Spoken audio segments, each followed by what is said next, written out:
Ça fait 25 ans que je suis le football, les gars. 22 ans que je suis le football africain. Mais ça, j'ai jamais vu ça de ma vie, les frères. J'ai jamais vu ça de mes propres yeux. Alors on va parler de la liste de la Tunisie, les gars. Mais avant ça, faut revenir sur le cas Ben Farhad. Mais vous vous rendez compte, les frères? Vous vous rendez compte? Donc là, il y a un joueur tunisien, si on peut encore appeler ça un Tunisien. Le mec, il a été convoqué pour la Coupe du Monde.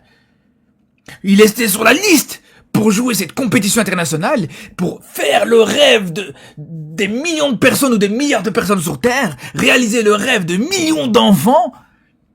Et non.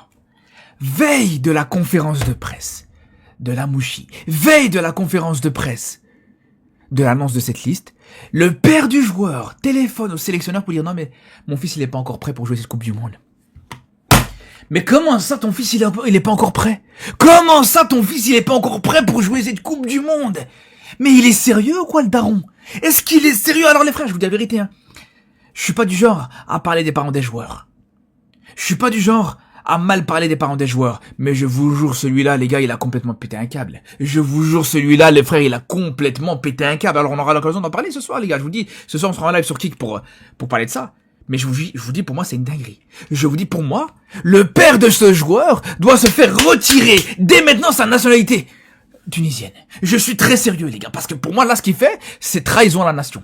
C'est trahison à la nation, les gars. Pour moi, les frères, pour moi, si demain je suis président de la Tunisie, si je suis ministre tunisien, etc., je vous jure, les gars, j'interdis le territoire tunisien à toute la famille Ben Farhad, comme ça vous savez, les gars. Je retire le passeport au père du joueur, parce que ça c'est du jamais vu. Ça, vraiment, le manque de respect envers la sélection, le manque de respect envers ce pays, c'est une dinguerie. Parce que vous savez c'est quoi le pire, les gars? Vous savez c'est quoi le pire? C'est que là, le joueur, il est international tunisien, il joue pour la Tunisie. Alors on pensait que parce qu'il avait fait son choix, c'est parce qu'il avait choisi de jouer pour la Tunisie, mais non en fait. Le joueur s'est servi de la Tunisie pour participer au rassemblement du mois de mars, pour jouer contre le Canada, pour jouer contre Haïti. Tout ça pourquoi? Maintenant on se comprend, maintenant la raison. Tout ça pourquoi? Pour attirer l'équipe d'Allemagne en fait, tout simplement. Pour attirer l'équipe d'Allemagne, pour mettre en valeur le joueur, pour mettre un petit peu en prestige ce joueur, qui vaut rien en fait, c'est ça le pire en fait. Si à la limite, j'ai envie de vous dire les frères, si à la limite c'était un joueur qui avait une chance un moment ou un autre dans sa carrière de pouvoir jouer pour l'Allemagne, j'aurais dit pourquoi pas. Si le mec il joue au Bayern, si le mec il joue à Dortmund, j'aurais dit vas-y peut-être, vas-y, il attend la sélection allemande, peut-être qu'un jour il va jouer à la Coupe du Monde avec l'Allemagne, allez pourquoi pas. Mais le mec, il joue en deuxième division allemande, les frères. Il joue en deuxième division allemande. Dans un club que personne ne connaît.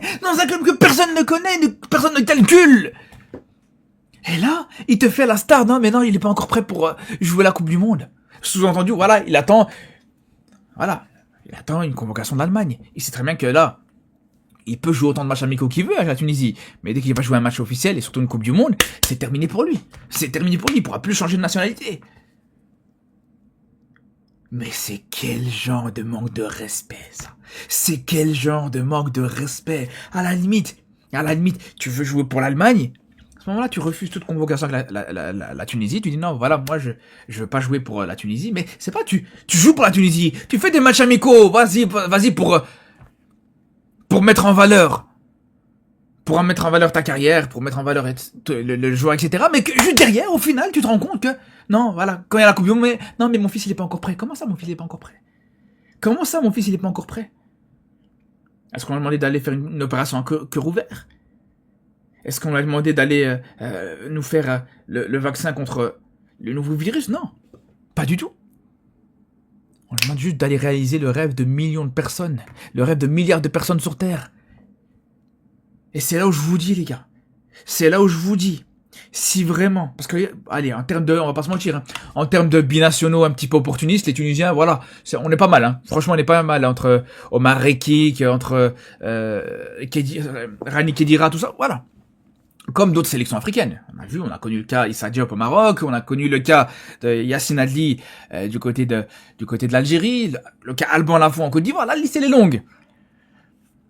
Mais si Ben Farhad, avec ça, il joue, il remet un pied en sélection tunisienne, je vous jure, faudra pour moi supprimer cette fédération tunisienne, cette sélection tunisienne une fois pour toutes les gars. Parce que là, ça sera le summum de l'humiliation. Ça veut dire que là, t'as le daron du joueur, il t'a pissé dessus, il a pissé sur la sélection, il a pissé sur le maillot tunisien, pour qu'au final, ouais, non, il est le bienvenu, non mais vas-y, on va compter sur lui, mais c'est une dinguerie les gars. C'est une dinguerie les frères. Après, pour ce qui est de cette liste, bon, on va pas se mentir les frères, hein. La liste de la Tunisie, pas se mentir, c'est pas prestigieux. Les gars, on va être honnête, je pense, pour moi, la liste en elle-même, avec tout le respect qu'on a pour la Tunisie, je pense que c'est l'une des pires listes africaines avec le Cap-Vert. Non mais je vous le dis les gars, je vous le dis, hein, quand je vois la liste de la Côte d'Ivoire qui est sortie, la liste du Maroc qui va arriver, du Sénégal, de l'Algérie, du Ghana, même de la RDC. La RDC, je pense qu'ils ont, en termes d'effectifs, une liste plus cohérente que la Tunisie. Et je suis très sérieux les gars, je suis très sérieux avec de plus en plus de binationaux qui vont choisir l'équipe de RDC, etc. Mais bref, voilà. C'est limité. C'est très limité. En fait, le problème avec cette liste, c'est que t'as tout juste la possibilité de faire un 11 potable. Un 11 potable, en fait. Et encore. Et encore, parce que quand tu vois l'attaque, ton meilleur joueur en attaque, c'est qui? C'est comment il s'appelle? C'est Ayari, du PSG. Enfin, du PSG. Qui joue avec la réserve du PSG. Mais à part ça, les gars, je vous dis, c'est compliqué. À part Ayari, tu vois cette liste, c'est des joueurs qui sont un petit peu irréguliers, des joueurs qui jouent pas forcément toujours, qui sont en sélection ou en club, que ce soit le cas de Elias Saad ou d'Elias Achouri. Les deux, voilà. Des fois, ils sont très bons en sélection, des fois, ils sont très mauvais, des fois, voilà, en club, pareil, c'est la même chose. Donc, l'attaque, voilà, c'est compliqué. Après, pour le reste, comme je vous dis, t'as peut-être la possibilité, à la limite, de faire un petit 11, un minimum intéressant. Le milieu de terrain, il est pas dégueulasse, avec Skiri qui a fait un très bon rassemblement du mois de mars, avec Mejbri qui est bien sûr le leader technique de cette équipe tunisienne, avec Garbi aussi qui peut être intéressant, mais les trois ne seront pas forcément alignés toujours en même temps. Voilà, c'est un peu offensif et un peu audacieux comme milieu de terrain. Ce sera sûrement Rani Kedira qui jouera à la place de Garbi par exemple. Mais pareil, voilà, Rani Kedira, voilà. Moi personnellement, il m'a pas ultra convaincu sur ce rassemblement du mois de mars, hein. Voilà, ok, il a de l'expérience, il a une carrière assez longue, etc. Mais c'est pas non plus exceptionnel. C'est là où je vous dis, voilà, t'as tout juste de quoi faire un 11, un minimum correct, mais pour le reste, même quand tu regardes la défense, je suis désolé, la défense c'est compliqué, les gars. La défense c'est compliqué, t'as 4 défenseurs qui sont intéressants, on peut parler de Yann Valéry, on peut parler de Yann Valéry à droite, on peut parler d'Abdi à gauche, avec une défense centrale correcte entre Talbi et soit Rekik, soit Dylan Brown. Mais t'as un blessé dans cette histoire, c'est terminé. Hein. T'as un blessé, c'est fini. Parce que là, derrière, le gap entre les titulaires et les remplaçants, il est énorme. Il est énorme. Et le plus gros problème, enfin, je sais pas si c'est vraiment le plus gros problème, c'est que même au niveau des gardiens de but, t'es même pas sûr. Même au niveau des gardiens de but, t'es même pas sûr réellement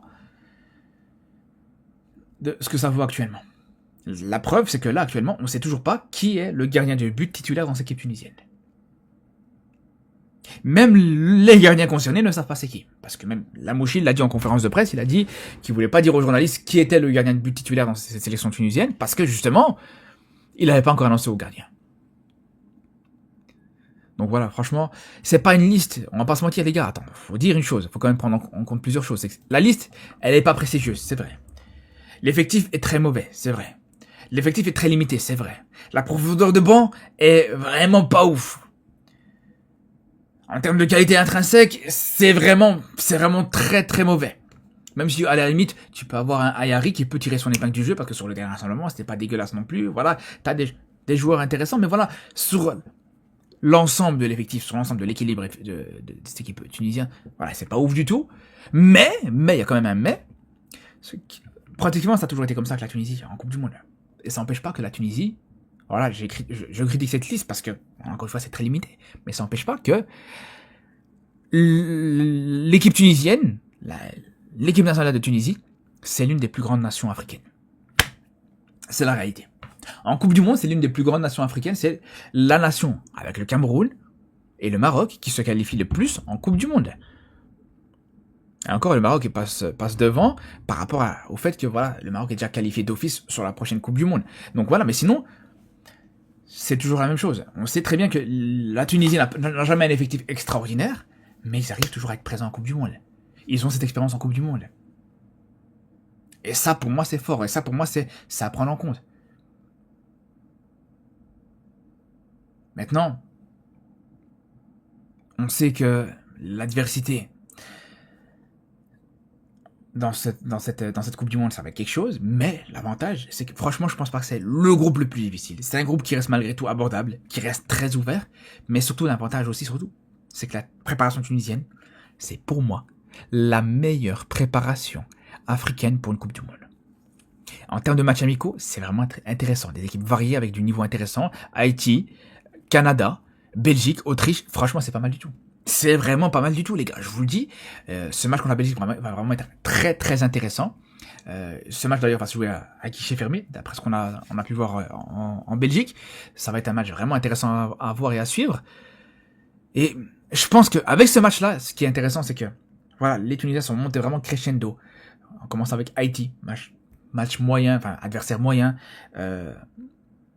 Puis je dirais Canada, puis je dirais Autriche, puis je dirais Belgique, je sais plus, je crois que ça termine avec la Belgique, je suis plus sûr de l'ordre, mais bref, en tout cas, voilà, ça monte crescendo, et voilà, ça pourra préparer des joueurs de la meilleure manière à cette Coupe du Monde.